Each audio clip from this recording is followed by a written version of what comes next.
ما شاء الله لا حول ولا قوة إلا بالله العلي العظيم. أعوذ بالله من الشيطان الرجيم. بسم الله الرحمن الرحيم. الحمد لله وكفى. الحمد لله على آلائه. الحمد لله على نعمائه. الحمد لله على ما هدانا. الشكر على ما هدانا. والحمد لله بارئ الخلائق أجمعين. والحمد لله رب العالمين. والصلاة والسلام والتحية والإكرام على سيدنا وسيد الأنام شفيع ذنوبنا وطبيب قلوبنا مولانا ومولى العالمين رحمة للعالمين أبي القاسم محمد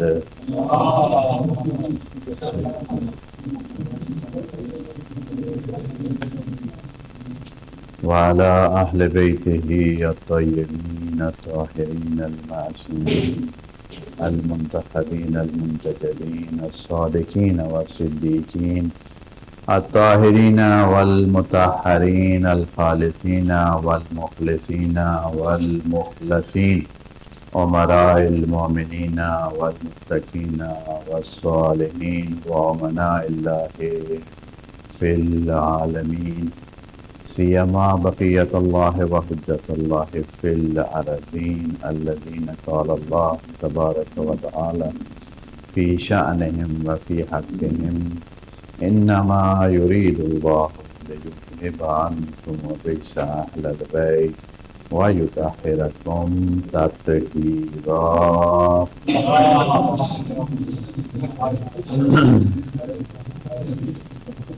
أما بعد فرب اشرح لي صدري ويسر لي أمري واحلل عقدة من لساني يفقهوا قولي وقل رب أدخلني مدخل صدق وأخرجني مخرج صدق واجعل لي من لدنك سلطانا نصيرا. بسم الله وبالله وتوكلت على الله. قال الله تبارك وتعالى في محكم كتابه ومتقن بيانه. أعوذ بالله من الشيطان الرجيم. بسم الله الرحمن الرحيم. أم حسبتم أن تدخلوا الجنة ولما يعلم الله الذين جاهدوا منكم ويعلم الصابرين. صدق الله العظيم. بر محمد وآل محمد صلوات.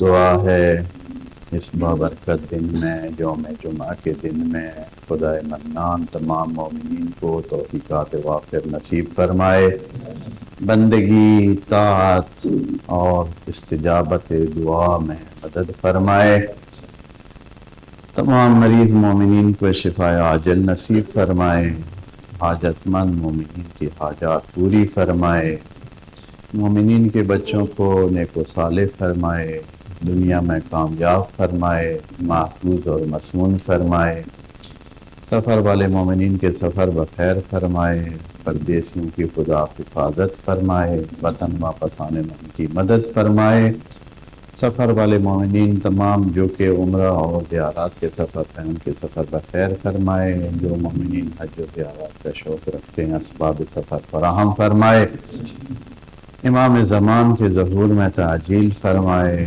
اور ظہور سے پہلے اس نورانی مقدس وجود کو ہم سے خوشنود اور راضی فرمائے، ہماری یہ بہت ہی حقیر اور معمولی دعائیں اپنی بارگاہ میں قبول فرمائے، بر محمد و آل محمد صلوات.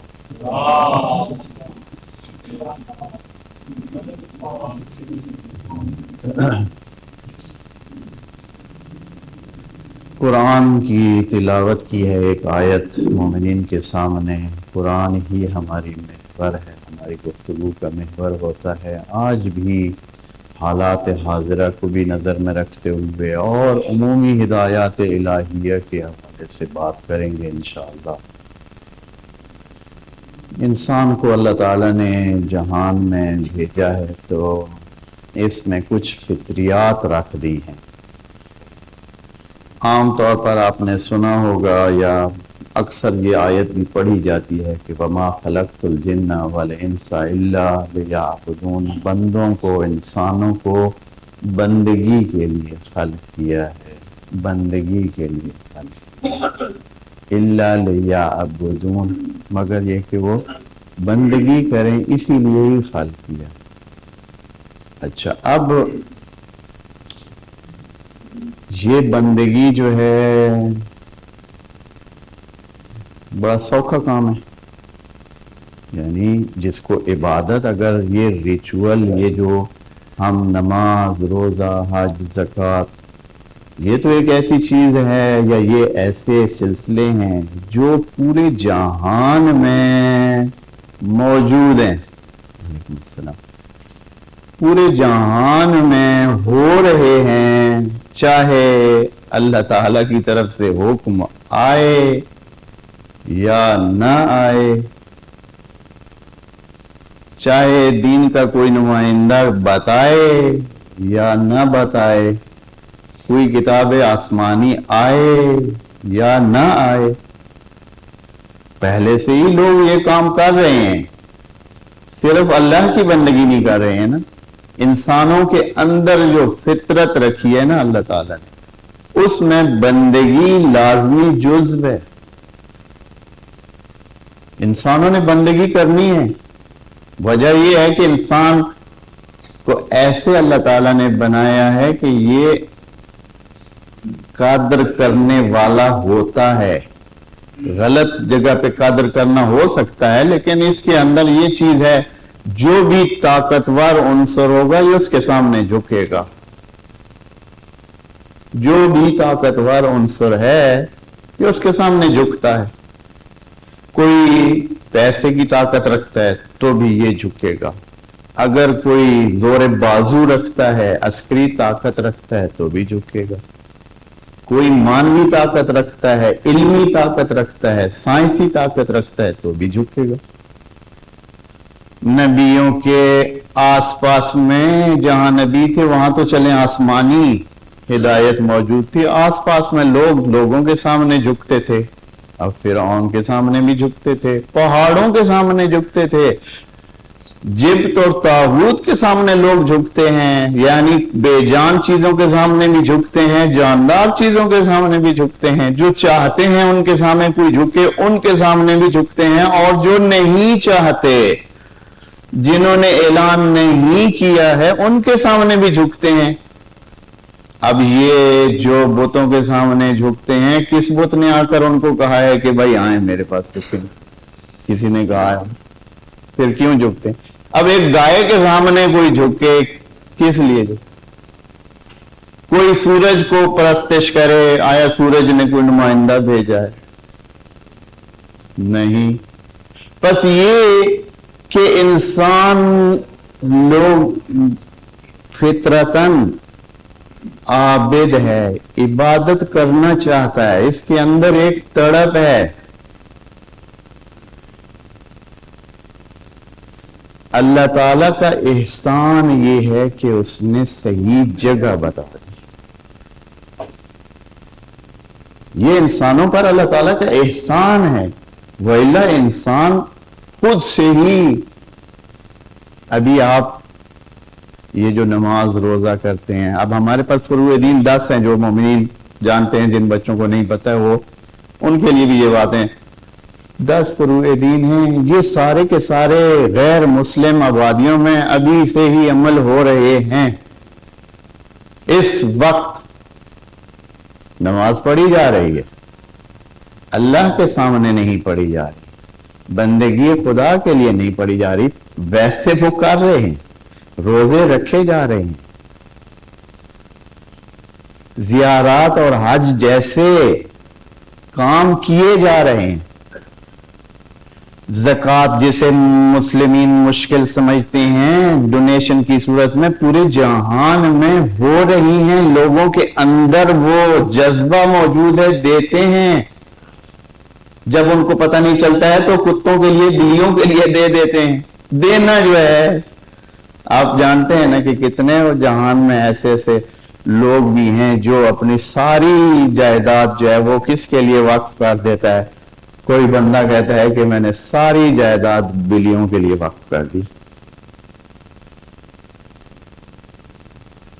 سنا ہوگا آپ, اربوں میں, اربوں ڈالرز میں. تو یہ جذبہ جو دینے کا ہے, یعنی احکام دین یہ کچھ ایسی چیز نہیں ہے کہ جو اللہ تعالیٰ نے ہمیں حکم دیا ہے تو ہم کر رہے ہیں, اور یہ کہ یہ کوئی بہت مشکل چیز ہے اور اگر اللہ تعالیٰ حکم نہ دے تو ہم نہیں کریں گے. یقین کریں جو بندے اللہ تعالیٰ کے سامنے نہیں جھکتے وہ سارا دن اپنے گھوڑے کھوتے, اپنے تتر بٹیرے, اپنے مرغے, اپنے پتہ نہیں کس کس کے لیے وہ جھکے رہتے ہیں, سارا دن وہاں لگا دیتا ہے بندہ. چلیں بھائی ادھر نہ جھک کر جاؤ, ادھر وہ اپنے پالتو جانور کی ساری دن ہی جو ہے اس کی بندگی کرتا رہے گا, اس کا دھیان کرتا رہے گا, اس کو ٹائم دیتا رہے گا, اپنے اوپر وہ مشکلات سہے گا. جو آپ نے سنا ہوا ہے, وہ ایک ہے تو محاورہ ماڑا سا ہی, لیکن سمجھانے کے لیے, تقریب ذہن کے لیے, وہ کسی نے کہا کہ بھوکے تے ربواں کوئی نہیں 1 کلو گیہوں دا کتی نو پلا دینے. کیا مطلب ہے؟ یعنی وہ اتنی قربانی دینے کے لیے تیار ہے وہ بندہ اپنے اس خاص قسم, چونکہ وہ اس کا عبد ہے, وہ اس کو پوجا کرتا ہے, وہ اس کو مانتا ہے.